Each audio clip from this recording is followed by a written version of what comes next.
Hello and welcome everybody. This is your host Learvok, and you're just in time for another episode of Lego Bionicle MOC Showcase. So yeah, previously we've been looking at my new Rahkshi that I've created, or rather old Rahkshi, I should say. This episode we're going to be looking at new Rahkshi I've created. These are more in line with the actual story of Bionicle, quote unquote. This fits into my version of the story that I've been working on. And here we are looking at Torock, the Chaos Flame. Cool name, huh? I don't know, I think it's pretty hot. Okay, enough bad puns. So yeah, this is a new Rahkshi I designed shortly after redesigning my other three. So this is like the first new Rahkshi I've created in quite some time. This uses a somewhat modified version of the Rahkshi spine design that I used in my previous design, which as a reminder came from a MOC I found online, but I cannot seem to find it anymore. It seems to have vanished off the face of the internet, which is weird because things on the internet don't typically go away, so it may be a giant fever dream that I had for a few months. Anyway, so here is Torock.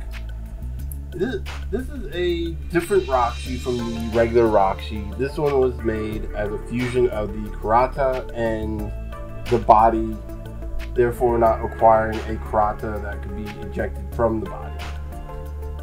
Hence the design in general, and also the reason why there's not a Karata there. Not because I don't have Karata, there's one right here. I just don't have a way to fit them in. So these guys don't require Karata because they've been already dark corrupted by the Makuta. So yeah, real quick we'll get it behind the look. No gear or anything in here. This is more so to store his weapon. Though real quick, let me grab a little pin there so I can store his weapon. Because of the weight of the weapon itself, it does store downward like this. I believe, yeah, I can't. Much like with Ghost's weapon, though, with Ghost is actually no, Ghost is the balance is more in the center, more towards the actual blade itself. But also because of the way he's designed it, it's kind of like locked into place. So yeah. A pin right there for locking purposes, and just kind of right there right into the hand. So yeah, one thing you may notice is kind of how dirty his face looks. This is by design.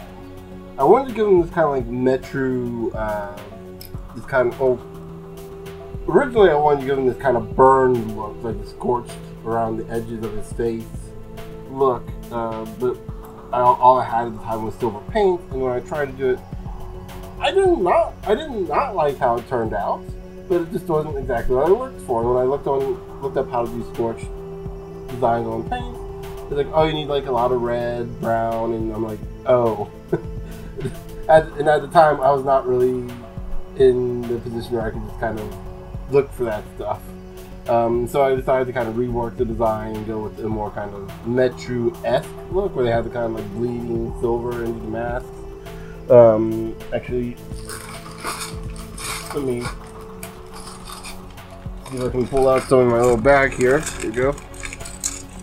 You know, kind of like how this one has the little silver up top, and the color in the middle. Yeah, it's kind of going for something like that, and you'll see that with my other Rahkshi from here on out too, as a way to kind of signify, no, these are special Rahkshi. So yeah, with his design, I went more with obviously red because he's fire, and then black on the inside to kind of represent the scorched look, and then with the darker red towards the bottom, just because that's the colors you get available. As for the feet, you may think, well, that's kind of a little weird from the wall. It's a little hard would make it a little. Let me restart that. Hi, it's been a while since I've recorded. Can't you tell?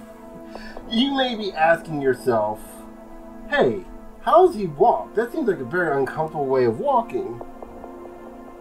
You may be asking that now that I've said it, but, you know, you're asking it. That's the point. He's actually capable of flying. And these are just, like, typically what he doesn't typically walk on his feet. He flies. Though he can walk on them. He just kind of flies. This is a design I've been wanting to do for a while now. I was figuring out how to do a design where you can just kind of like close the feet like that. This is the closest I've been able to get, and it got to the point where like this is as good as I can get right now, and I'm mostly happy with how it looks. And at the time I was working on him, so I was like, okay, I'll give him unique feet. You know, these unique feet that let him fly. Well, the feet themselves don't let him fly. He's able to fly using his fire magic. Yeah. So yeah. Going back into his design, you can see he's got some translucent arms, kind of offset here with the asymmetrical design. So you know, upper arm here is crystallized fire. Lower arm here and hand is crystallized fire. I did that just kind of give more of a unique look. The idea in my head when I was designing him was that, you know, these get pure fire, just pure fire energy that if you try to like slice the blade through, it just goes right through. But no, and I was with Tahu, Kopaka, and all the other characters with Crystal. It's physical, like crystallized energy fused into a physical form. So yeah, just for him, it's just like it's always been how he was. It wasn't like he was given that form. Here he has the flame staff. Because Rahkshi have staffs. That's been a tradition with the Rahkshi. And I figured, you know, let's continue with that tradition. And I used the. I'm not sure where this particular piece comes from. I think this came from, I want to say his name is Prika from the Mystica set. He's one of the Makuta. Or the Makuta. They're fakes to me. There's always the Brotherhood of Makuta, and then like there's only one real Makuta. There's only one real Makuta, and that's the one that took over Matanui at the end. Boom! That's the best one. So yeah, shout out to my bro Pterodax, or Matanui's brother rather. I'm not implying I'm Matanui. I'm not implying I'm God. Though granted, considering if you follow that story, if you follow Matanui's personal story in the Glatorian arc, I could kind of see that. Not in a good way. Not nearly as sexy of a voice though. Anyway, let's get back to the toy, shall we? Bad jokes aside, I gave him these chains.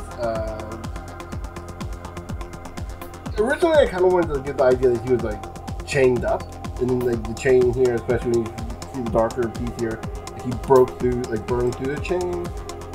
And I kind of still go with that story, but I'm not sure why he was chained up, or if you, yeah.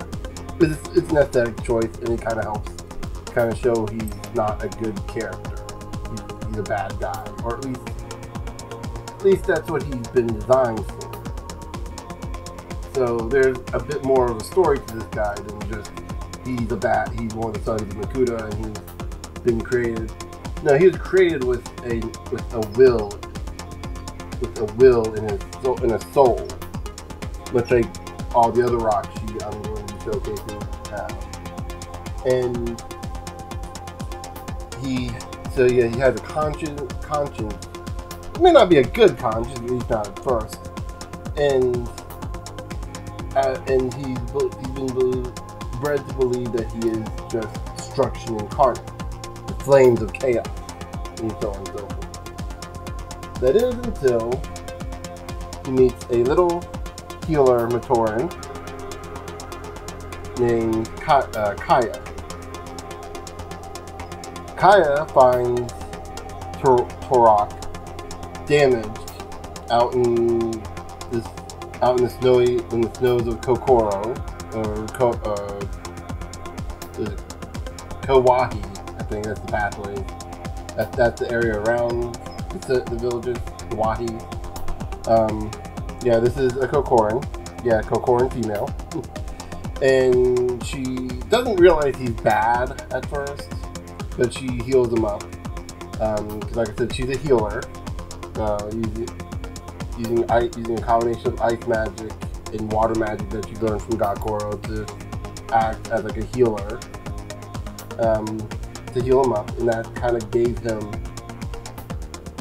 a second thought, because he thought the Matoran, because he thinks, if a little Matoran who is supposed to be afraid of him can actually protect. Maybe they are.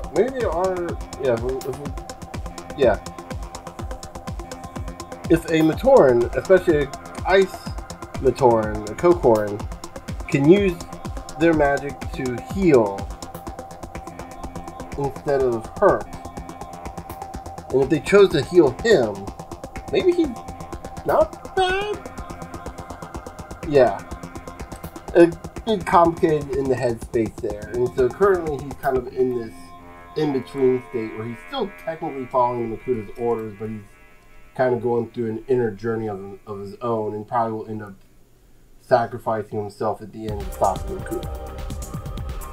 So yeah, that was a long-winded explanation, and a bit confusing. I hope it came out right.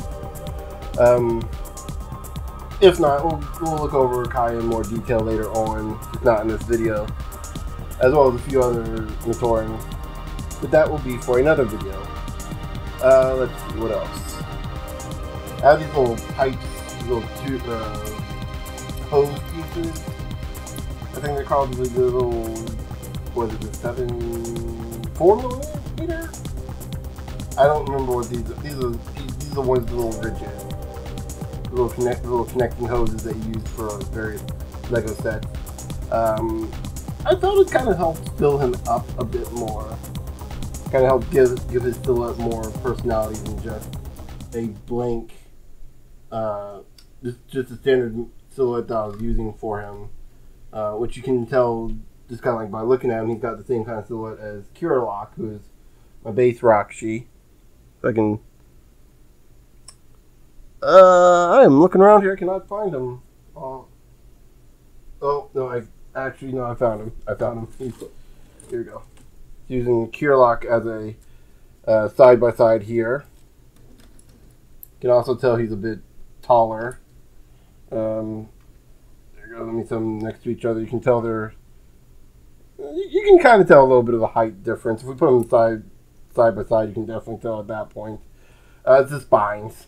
You can also see the difference between the spines here. You can see why I went with the version 2 designs as opposed to version 1, where I modified the pieces a bit.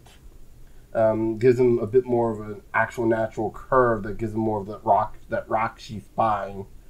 I might go back and change Kurlock, Leervok, and Ghost to have more updated spines, but I don't know. It's kind of like having the older designs. Like, this is kind of like to show what I've changed, you know? Even if it's not a whole lot, I still changed a bit.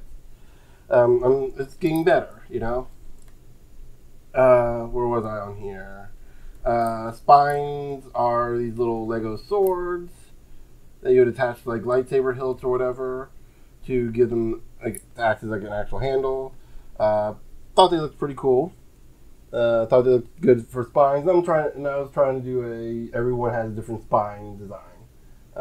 Except Leervok and Kurlock have the same spine designs, different colors, but they're brothers, so it kind of makes sense that they would have some similarities. And for those of you wondering why I'm referring to myself in the third person, there's a previous video for that. It's not a self-mock, even though I took the name from the toy, not the other way around, if that makes any sense. Anyway, what else here can go? Yeah, added the pipe to make them look unique. Gave him the black little, whatever those pieces are called, if I can, there you go. These pieces, whatever this piece is called, I'm trying to find a shorthand name for it, but like the actual official Lego name is something I honestly cannot remember. But yeah. What else here? Let me get a view of him in the front with his weapon sheathed. His weapon put away. Yeah, that looks good. Dragging him up so he's actually like looking at the camera a little bit more. Yeah. So yeah, don't know where these fire pieces came from. I'm not sure if they're from like Hero Factory or from the Glatorian sets. But I thought they looked cool. They looked good for like a fire effect. I believe I used those. Yeah, I used the same ones for Tahu. That's actually probably where I got the idea to use the one. Yeah, that's probably where I got the idea. I used them on Tahu and used them on this one. But yeah, and that has been Torock, the Chaos Flame. So yeah, with all that said, I'll see you guys later.